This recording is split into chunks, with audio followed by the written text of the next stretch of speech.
Saudara, penyidik Polda Metro Jaya mendatangi rumah Rizik Syihab pada Rabu kemarin untuk memberikan surat pemanggilan pemeriksaan sebagai saksi kasus kerumunan di tengah pandemi. Saat mengantar surat, polisi dan massa FPI bersih tegang. Massa menolak kedatangan polisi.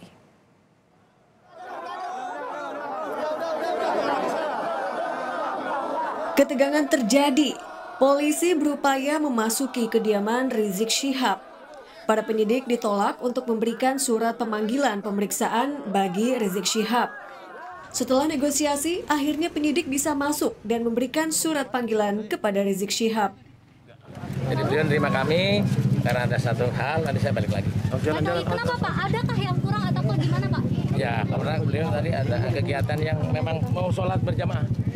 Pak, artinya diterima ya Pak yang berarti? Ya, belum. Apakah mereka menyanggupi akan hadir di Polda Metro Jaya untuk pemanggilan? Belum dapat jawaban itu. Pak, pemanggilannya kapan ya Pak? Pemanggilan kedua ini? Tiga. Ya, nanti sebenarnya ya habis sholat zuhur kita sambung lagi. Ini adalah kali kedua penyidik Polda Metro Jaya ke rumah Rizik Syihab untuk mengantar surat pemanggilan terkait acara kerumunan di Petamburan pertengahan November lalu. Menurut rencana, Rizik Syihab akan diperiksa pada Senin 7 Desember mendatang. Selain Rizik, Polda Metro Jaya juga menjadwalkan pemanggilan kedua terhadap menantunya Hanif Alatas sebagai saksi di hari yang sama. Kabid Humas Polda Metro Jaya, Kombes Yusri Yunus menjelaskan alasan ketidakhadiran Rizik dan Hanif yang disampaikan tim kuasa hukum pada Selasa lalu tidak memenuhi syarat yang diatur dalam undang-undang. Penyidik masih melakukan pemanggilan kedua ke Petamburan terhadap saudara MRS ya, dan juga saudara HA ini yang merupakan menantu dari MRS sendiri. Yang kita mengharapkan saudara MRS bisa hadir hari Senin. Ya, karena kemarin memang datang pengacaranya ke sini untuk menyampaikan alasan kenapa tidak hadir pada panggilan pertama. Ya. Tetapi menurut penyidik itu tidak patut dan wajar alasan yang diberikan oleh tim pengacara daripada saudara MR sendiri. Ya, kalau memang sakit, surat keterangan sakit dari dokternya ada atau rumah sakit mana, biar nanti kita bisa bertanggungjawabkan. Soal sempat terjadi penolakan kedatangan polisi ke rumah Rizik oleh massa FPI, Haikal Hasan, juru bicara Persaudaraan Alumni 212 dan Sekretaris Jenderal HRS Center, menjelaskan bahwa massa bereaksi atas kedatangan penyidik yang dinilai kurang simpatik. Mas Aiman, saya sudah pernah dipanggil dan saya sebagai saksi pernah, dan yang datang ke sini cuma satu orang. Dan satu orang itu adalah bagian sipil. Sehingga dia bertamu. Assalamualaikum Pak Haikal. Waalaikumsalam. Duduk ngobrol. Ini ada surat panggilan. Oh terima kasih. Insya Allah saya datang. Waktu itu di reskrim. Datang saya. Kemudian ngobrol. Bisa kok kalau persuasif bisa. Kita ini warga tergantung apa perlakuan polisi kepada kita. Masyarakat di sana itu kaget. Sehingga timbul reaktif gitu. Jadi sebenarnya cuma miskomunikasi. Sekarang justru saya mau bertanya, dalam prosedur diundangnya seseorang untuk menjadi saksi, prosedurnya tuh protapnya tuh seperti apa? Gitu. Apakah perlu dengan senjata seperti tadi? Apa cukup perlu satu orang persuasif, ngetok pintu lah istilahnya orang Betawi? Apa begitu? Gimana? Sebab kita mesti bandingin. Kalau ngasih surat ya, Bung Aiman ya. Ngasih surat ke Habib Rizik begitu, ngasih surat ke yang lain gimana?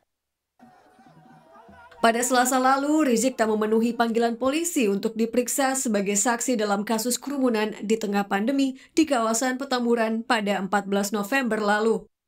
Kerumunan terjadi saat perayaan Maulid Nabi dan pernikahan Putri Rizik. Soal kerumunan ini, Rizik meminta maaf kepada masyarakat. Permintaan maaf disampaikan pada acara Dialog Nasional 212 yang digelar secara daring. Selain kerumunan di Petamburan, Rizik juga minta maaf atas kerumunan di Bandara Soekarno-Hatta 10 November, serta acara Maulid Nabi di Tebet pada 12 November dan Megamendung, Bogor pada 13 November. Rizik menyebutkan kerumunan yang terjadi dalam kegiatan tersebut di luar kendalinya. Ia mengatakan telah meminta Laskar FPI untuk mencegah kerumunan tersebut. Maka kita sudah minta maaf kepada semua masyarakat lalu dalam kerumunan di bandara, di Petamburan, di Tebet, di Megamendung, terjadi suatu penumpukan yang memang di luar kendali karena antusiasnya. Nah, maka itu saya langsung dengan kawan-kawan di DPP FPI semenjak kejadian itu kita stop. Tidak ada lagi kerumunan, bahkan seluruh rencana jadwal ke luar kota, ke daerah, kita stop sampai pandemi ini berakhir. Nah, jadi kita harus hormati protokol kesehatan itu buat semua. Pasca kerumunan, polisi menggelar tes usap di Petamburan dan Tebet selama 3 hari. Selain juga memeriksa sejumlah pejabat, termasuk gubernur dan wakil gubernur DKI Jakarta, soal kerumunan di kedua tempat di Jakarta. Tim Liputan, Kompas TV. Saudara, penyidik rencananya baru akan memeriksa Rizik Syihab pada Senin 7 Desember lalu. Sebelum 7 Desember masih adakah yang diperiksa hari ini setelah belasan orang yang diperiksa kemarin? Kita akan temui rekan kami Zeki Rahmat di Polda Metro Jaya. Selamat siang Zeki, sambil menunggu pada hari Senin nanti jadwal pemeriksaan Rizik, apakah hari ini masih ada pemeriksaan di Polda Metro Jaya? Ya, kepolisian Polda Metro Jaya tengah mempertimbangkan untuk menjemput paksa panitia acara pernikahan dari Putri Rizik Syihab yang berinisial HU. HU ini sudah dipanggil sebanyak 2 kali oleh penyidik di Polda Metro, tetapi tidak datang memenuhi panggilan dengan alasan yang tidak jelas. Jadi itu tengah dipertimbangkan oleh pihak kepolisian untuk menjemput paksa HU dan bertanya tentunya soal pernikahan dan juga kerumunan yang terjadi di Petamburan. Selain HU, karena HU dianggap penting, dari 8 orang yang kemarin dijadwalkan pemeriksaan di Polda Metro Jaya, semuanya hadir kecuali HU. Jadi HU lah yang kemungkinan akan dijemput paksa oleh pihak kepolisian. Ada pihak lain yang juga dimintai keterangan seputar kerumunan di Petamburan. Salah satunya adalah manajer dari pengamanan Bandara Soekarno-Hatta yang kemarin juga diperiksa untuk pertama kali, yang ditanyai seputar kerumunan yang terjadi pada saat kepulangan Rizik Syihab. Bagaimana pengamanan Bandara Soekarno-Hatta pada saat kepulangan Rizik Syihab? Apakah sudah memenuhi standar pengamanan di masa pandemi ataupun PSBB pada saat ini? Waktu selama kemarin yang diperiksa cukup lama, manajer pengamanan Bandara Soekarno-Hatta menyatakan sudah memberikan pengamanan yang maksimal pada saat kepulangan dari Rizik Syihab. Tetapi jumlah pengamanan tidak sebanding dengan masa yang datang ke Bandara Soekarno-Hatta. Jumlahnya sangat banyak, bahkan menutup jalur atau jalan tol dari dan menuju ke Bandara Soekarno-Hatta. Lalu ada juga yang turut dipanggil kemarin, yakni Kepala Satpol PP DKI Jakarta Arifin dipanggil untuk yang kedua kalinya. Sebelumnya pada bulan November kemarin juga sudah dipanggil oleh pihak Polda Metro Jaya. Ada mantan Wali Kota Jakarta Pusat juga ikut dipanggil kemarin, masih ditanya seputar izin soal kerumunan di Petamburan pada saat Maulid Nabi dan pernikahan Putri Rizik Syihab.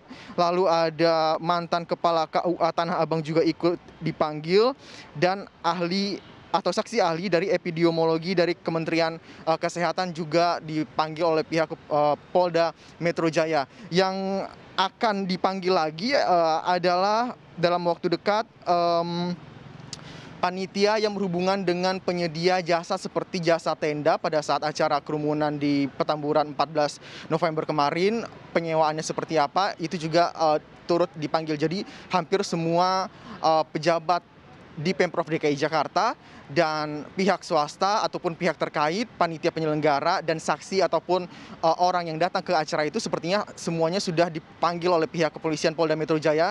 Dan sejauh ini pihak Polda Metro Jaya masih fokus untuk satu kasus kerumunan di Petamburan, dan diduga kuat bahwa memang ada unsur tindak pidana di kerumunan Petamburan pada 14 November lalu. Tetapi masih menunggu siapa yang ditetapkan sebagai tersangka, apakah ada dari pihak Pemprov DKI Jakarta atau dari panitia acara yang berhubungan dengan kerumunan di Petamburan beberapa minggu yang lalu.